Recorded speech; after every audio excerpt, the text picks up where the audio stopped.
Hello friends, welcome to SSC coaching centre. दोस्तों, आज के वीडियो में बात करेंगे नंबर सिस्टम के इम्पोर्टेंट प्रश्नों की। और दोस्तों, ये प्रश्न आपके एवरेज में भी पूछे जाते हैं। ये नंबर सिस्टम में भी पूछे जाते हैं और एवरेज में भी पूछे जाते हैं। तो इम्पोर्टेंट प्रश्न है, चलिए स्टार्ट करते हैं। पहला प्रश्न है, 3 क्रमांगत प्राकृत संख्या का योग 51 है, तो सबसे बड़ी संख्या क्या होगी? 3 क्रमांगत, ठीक है, 3 क्रमांगत, 1 2 3। क्रमांगत का मतलब होता है दोस्तों लगातार। तो योग कितना है? 51 है। तीनों संख्याओं का योग 51। तो आप बहुत अच्छे से जानते हैं, अगर आप योग में संख्याओं से डिवाइड करें तो आपको औसत पता चलता है। 3 से मैं 51 को घटाऊंगा, 17 बार में जाएगा। औसत होता है दोस्तों ये हमारा, ठीक है। इसीलिए मैंने पहले ही कहा था कि औसत में भी पूछे जाते हैं ये प्रश्न, एवरेज में भी पूछे जाते हैं, ठीक है भाई। 3 क्रमांगत प्राकृत संख्या का योग 51 है। अगर मैं योग में संख्या से डिवाइड करूंगा, औसत पता चलता है। और औसत क्या होता है? हमारी बीच वाली संख्या। तो 3 संख्याओं में 17 हमारी बीच वाली संख्या हो गई। संख्या लगातार है तो 17 के बाद 18 आएगा और 17 से पहले 16 आ जाएगा। हमसे कह रहा है बड़ी संख्या क्या होगी? भाई बड़ी संख्या 18 हो जाएगी। ये बिल्कुल सही आंसर हो गया। समझ में आया प्रश्न? अच्छे तरीके से सब कुछ समझ में आएगा, वीडियो को अंत तक देखिएगा, ठीक है दोस्तों। अब देखेंगे अगला प्रश्न। अगला प्रश्न है, 5 क्रमांगत संख्या का योग 40 है, तो सबसे बड़ी संख्या क्या होगी? 5 क्रमांगत, 1 2 3 4 5, ठीक। योग कितना है? 40 है। मैंने अभी बताया, अगर संख्या के योग में आप संख्या से डिवाइड करेंगे औसत पता चलता है। संख्या कितनी हमारी? 5।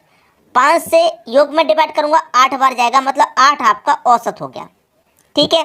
और औसत क्या होता है दोस्तों? बीच वाली संख्या। तो इन 5 संख्याओं में बीच वाली संख्या कौन सी हो जाएगी? ये हो जाएगी भाई, 2 इधर छोड़ दो, 2 इधर, बीच में आपका औसत आ गया, मतलब 8। संख्या कैसी है? क्रमांगत। क्रमांगत का मतलब लगातार। तो 8 के बाद 9 आएगा, 9 के बाद 10, 8 से पहले 7 आएगा, 7 से पहले 6। आपसे पूछ रहा है सबसे बड़ी संख्या क्या होगी? सबसे बड़ी संख्या हो जाएगी 10। ये आपके प्रश्न का सही आंसर हो गया। उम्मीद करूंगा सभी की समझ में प्रश्न बहुत अच्छे तरीके से आ रहा है, किसी को कोई भी प्रॉब्लम नहीं होनी चाहिए, ठीक है दोस्तों। अब देखेंगे अगला प्रश्न। अगला प्रश्न है, 7 क्रमांगत प्राकृत संख्या का योग 105 है, तो सबसे बड़ी संख्या क्या होगी? संख्या कितनी है दोस्तों? 7। 7 संख्या में यहाँ पर लिखूंगा, 1 2 3 4 5 6 7, ठीक। योग कितना है? योग है आपका 105। अगर आप योग में संख्याओं से डिवाइड करेंगे तो आपको औसत पता चलता है, ठीक। तो मैं 7 से कटाऊंगा, 7 एकम 7, 3 बचेगा 35, 7 पंजे 35, 15 बार में गया। तो ये क्या होता है? आपका औसत होता है। औसत मतलब बीच वाली संख्या। तो बीच वाली संख्या कौन सी होगी? बीच से 3 इधर छोड़ दो, 3 इधर छोड़ दो, बीच में आ गई 15, ठीक। 15 आ गई। संख्या कैसी है? क्रमांगत। 15 के बाद 16, 16 के बाद 17, 17 के बाद 18, 15 से पहले 14, 14 से पहले 13, 13 से पहले 12। क्या पूछा गया प्रश्न में? सबसे बड़ी संख्या। भाई देखिए, सबसे बड़ी संख्या कौन सी? आप बोलेंगे 18 सबसे बड़ी है। ये आपके प्रश्न का सही आंसर हो गया। इस प्रश्न में कभी कभी औसत भी पूछा जाता है, तो औसत आपका 15 हो जाएगा। कभी कभी पूछा जाता है कि पहली संख्या और अंतिम संख्या का योग बताइए या फिर इनका गुणनफल बताइए, ये भी पूछा जाता है, ठीक है दोस्तों। सब कुछ समझ में आएगा। अब देखेंगे अगला प्रश्न। अगला प्रश्न है, 2 क्रमांगत प्राकृत संख्या का योग 103 है, तो सबसे छोटी संख्या क्या होगी? भाई 2 संख्या है क्रमांगत, इस बार 2। योग कितना है? 103। योग में क्या करेंगे? संख्या से डिवाइड करेंगे। तो मैं 2 से इसे जब कटाऊंगा तो कितनी बार में कटेगा?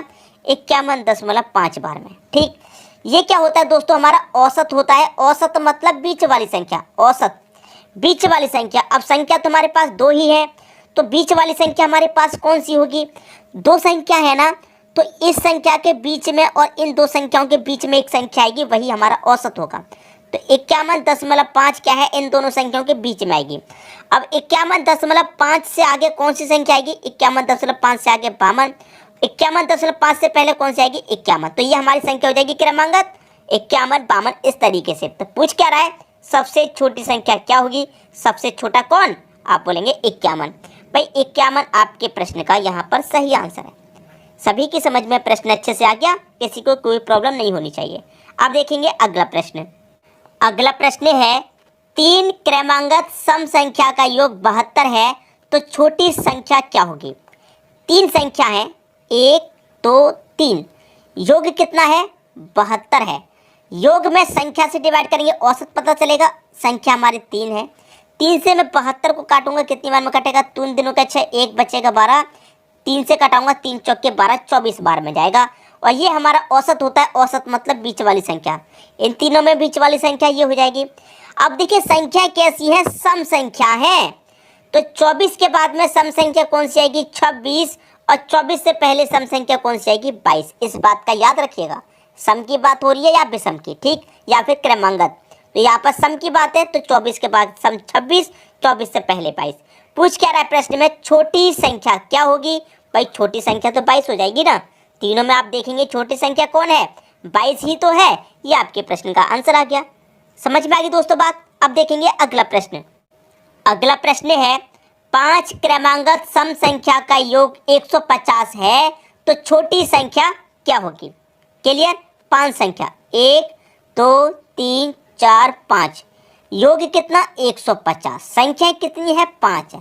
भाई 5 से मैं कटाऊंगा, 5 तिरिका 15, 21 0। अब देखिए 5 संख्या है, ये हमारा औसत होता है, औसत मतलब बीच वाली संख्या, तो बीच में यहाँ जाएगी, इससे 2 इधर रह गया, 2 इधर, बीच में आ गई 30। संख्या कैसी है दोस्तों? सम संख्या है, याद रखिएगा। संख्या कैसी है? सम। तो 30 के बाद में सम संख्या आपकी 32 आएगी, और 32 के बाद में 34। 30 से पहले 28 आएगी, 28 से पहले 26। पूछ क्या रहा है? छोटी संख्या क्या होगी? भाई सभी में छोटी संख्या आप जानते हैं 26 है। ये आपके प्रश्न का सही आंसर हो जाएगा। उम्मीद करूंगा कि सभी की समझ में अच्छे तरीके से प्रश्न आ गया होगा, किसी को कोई समस्या नहीं होगी। अब देखेंगे अगला प्रश्न। अगला प्रश्न है 3 लगातार विषम संख्या का योग 75 है, तो बड़ी संख्या क्या होगी? 3 लगातार 1 2 3 संख्या, योग कितना है? 75, संख्या कितनी है? 3 है। तो मैं इसमें डिवाइड करूंगा, 25 बार जाएगा। ये हमारा औसत होता है, औसत मतलब बीच वाली संख्या, तो बीच वाली संख्या 25 हो गई। अब देखिए संख्या किसकी बात है? सम की नहीं, विषम की बात है। तो 25 के बाद विषम कौन? 27, और 25 से पहले विषम कौन? 23। पूछ क्या रहा है? बड़ी संख्या क्या होगी? बड़ी संख्या कौन? 27 सबसे बड़ा हो गया कि नहीं हो गया? भाई बड़ी संख्या पूछ रहा है, सबसे बड़ी संख्या तो 27 है, तो 27 आपका आंसर हो गया। उम्मीद करूंगा कि प्रश्न सभी की समझ में अच्छे तरीके से आ गया होगा। अब देखेंगे अगला प्रश्न। अगला प्रश्न है 2 क्रमांगत प्राकृत संख्या का अंतर 37 है, तो छोटी संख्या क्या होगी? इस बार प्रश्न बदल गया है, संख्या का योग नहीं अंतर दे रखा है, इसको याद रखिएगा। अंतर, अंतर दे रखा है, योग बिल्कुल भी नहीं दे रखा। तो 2 क्रमांगत प्राकृत संख्या का अंतर 37 है, तो छोटी संख्या क्या होगी? अब इसमें मैं आपको बड़ी संख्या और छोटी संख्या निकालना दोनों सिखा देता हूँ, बड़ी और छोटी, ठीक है। देखिए सबसे पहले बड़ी सिखाएंगे। अंतर कितना है? 37 है। जब आपको बड़ी संख्या निकालनी है, बड़ी संख्या निकालनी है, तो अंतर में 1 जोड़ करके 2 से डिवाइड कर देंगे। तो 37 में 1 जोड़ेंगे 38, 38 में मैं 2 से डिवाइड करूंगा, कितना आ जाएगा? 19। बड़ी संख्या कितनी? 19। छोटी निकालनी है तो क्या करेंगे? अंतर को लिखेंगे। भाई बड़ी निकालने के लिए 1 जोड़ते हैं, छोटी निकालने के लिए 1 घटा देते हैं, 2 से डिवाइड। 37 में से 1 जाएगा 36, 2 से मैं डिवाइड करूंगा, कितना जाएगा? 18 आपकी छोटी संख्या। हमसे छोटी संख्या पूछा है, तो 18 आपके प्रश्न का यहाँ पर सही आंसर है। तो बड़ी संख्या छोटी संख्या दोनों निकालना आ गया। अब देखेंगे अगला प्रश्न। अगला प्रश्न है 2 क्रमांगत प्राकृत संख्या के वर्गों का अंतर 37 है।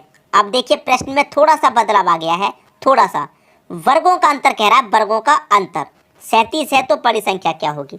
ठीक है भाई, मैंने आपको अभी अभी बताया बड़ी संख्या और छोटी संख्या दोनों निकालना, मैंने अभी अभी बताया। बड़ी संख्या निकालेंगे, जो हमारा अंतर है उसे लिखेंगे।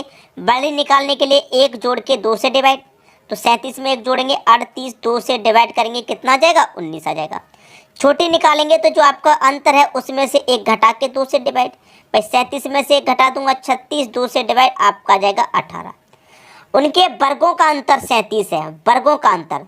तो हमारी बड़ी संख्या कितनी है? 19, तो मतलब 19 का वर्ग। छोटी संख्या 18, तो 18 का वर्ग। तो 19 का वर्ग कितना होता है? 361। 18 का वर्ग कितना होता है? 324। उनका वर्गों का अंतर कितना होना चाहिए? 37। तो आप यहाँ पर वर्गों का अंतर चेक कर सकते हैं, 361 और 324 का अंतर कितना, ये से आप चेक करेंगे। आप देखिए 11 में से 4 घटाएंगे, कितना आता है? 7 आता है। यहाँ कितना बचा? 5। 5 में से 2 घटाएंगे, 3 आएगा, और 3 में से 3 घटाएंगे 0। अंतर आपका 37 ही तो आ रहा है। तो हमने वर्गों का अंतर भी यहाँ पर करके चेक कर लिया, बिल्कुल सही हमारा आंसर है। हमसे पूछा था कि बड़ी संख्या क्या होगी, तो हमारी बड़ी संख्या 19 हो जाएगी। समझ में आ गया दोस्तों प्रश्न। अब देखेंगे अगला प्रश्न। अगला प्रश्न है, दो क्रमांगत प्राकृत संख्या के वर्गों का अंतर 75 है, तो बड़ी संख्या क्या होगी। भाई अभी अभी जो प्रश्न किया बिल्कुल वही है। बड़ी संख्या और छोटी संख्या निकालना आपको आ गया। जो हमारे पास वर्गों का अंतर ही तो पूछ रहा है, तो वर्गों का अंतर हमारे पास 75 है। बड़ी संख्या को निकालने के लिए एक जोड़ के 2 से डिवाइड, 75 और एक 76, 2 से डिवाइड करेंगे कितना हो जाएगा 38। तो हमारी बड़ी संख्या कौन सी हो गई, 38 हो गई। छोटी संख्या पूछता तो हम छोटी संख्या निकालते। अगर मैं छोटी संख्या निकाल के दोनों का अंतर करूंगा तो इतना ही आएगा। मैं पिछले क्वेश्चन में आपको चेक करा चुका हूं। समझ में आ गया प्रश्न। अब देखेंगे अगला प्रश्न। अगला प्रश्न है, दो क्रमांगत विषम संख्या के वर्गों का अंतर 40 है, तो बड़ी संख्या क्या होगी। भाई वर्गों का अंतर पूछ रहा है, लेकिन कोई बात नहीं, आपको हम चेक करा चुके हैं। आप क्या करना है, बड़ी संख्या पूछी गई है तो बड़ी संख्या आप निकाल लीजिए सीधा। हम आपको बड़ी संख्या छोटी संख्या दोनों निकालना सिखा चुके हैं। अंतर को लिखेंगे और बड़ी संख्या निकालने के लिए हम क्या करेंगे, उसमें क्या करेंगे दोस्तों, याद रखिए। अब प्रश्न में क्या बदलाव आया है इसको आप भूलिएगा मत। प्रश्न में क्या बदलाव आया है इसको दोस्तों आप भूलिएगा मत। प्रश्न में बदलाव आया है, ये संख्या कैसी है, विषम। अब ये मत कर देना कि आपकी संख्या विषम है तो यहाँ पर भी एक जोड़ेंगे आप 2 से डिवाइड करने के लिए, बिल्कुल भी नहीं। यही तो मैंने प्रश्न इसलिए यहाँ पर रखा है कि आप कंफ्यूज हो जाएंगे। उसी कंफ्यूजन को दूर करने के लिए, जब आपने इससे पहला प्रश्न देखा था उसमें विषम संख्या नहीं थी, प्राकृत संख्या थी। अब बात हो गई है विषम की। एक प्रश्न में विषम का सिखा दूंगा, एक सम का सिखा दूंगा, प्राकृत संख्या का सिखा चुका हूँ। तो विषम की जब बात आ जाए तो आप क्या करेंगे, बड़ी संख्या निकालने के लिए अंतर को लिखेंगे, ठीक है। और विषम की बात आगे तो क्या करेंगे, 4 को जोड़ेंगे और 4 से ही डिवाइड करेंगे, ठीक है। अब देखिए 40 और 4 44, 4 से करेंगे डिवाइड, 11 आपका आंसर, बड़ी संख्या 11। छोटी निकालने के लिए अगर आपसे कह दिया जाए जिसमें विषम संख्या की बात हो, कोई बात नहीं, जो अंतर है उसे लिखेंगे। छोटी निकालने के लिए 4 घटाएंगे, 4 से ही डिवाइड, 40 में से 4 घटाएंगे 36, 4 से डिवाइड, नो आंसर। लेकिन हमसे यहाँ बड़ी संख्या पूछी थी तो 11 आंसर हो जाएगा। समझ में आ गई, विषम संख्या आ गया। अब देखेंगे सम संख्या वाला, ठीक है दोस्तों। अब देखें अगला प्रश्न।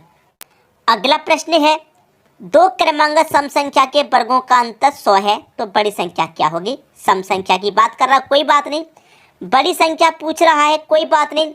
जैसे आपने सम संख्या का निकाला था, जैसे आपने विषम का निकाला था, वैसे ही सम का निकालेंगे। सम और विषम के लिए एक ही ट्रिक है, ठीक है, कुछ अलग नहीं। जो अंतर है उसे लिखेंगे। 100 अंतर है। भाई हमने विषम के लिए 4 जोड़ा था, तो सम के लिए भी हम क्या करेंगे, 4 जोड़ेंगे और 4 से ही डिवाइड। 100 और 4 104, 4 से ही डिवाइड, 26 बार में जाएगा। ये आपका क्या हो गया, आंसर हो गया। आंसर इसलिए हो गया क्योंकि बड़ी संख्या पूछ रहा था, बड़ी संख्या ही तो हमने निकाली है, बड़ी संख्या 26 हो जाएगी। छोटी पूछेगा तो क्या करेंगे, अंतर को लिखेंगे, 4 को घटाएंगे, 4 से ही डिवाइड करेंगे, आंसर आ जाएगा। उम्मीद करूंगा कि सभी की समझ में पूरा वीडियो अच्छे से आ गया होगा, किसी को कोई भी समस्या दोस्तों नहीं होगी, ठीक है दोस्तों। वीडियो देखने के लिए आपका बहुत बहुत धन्यवाद।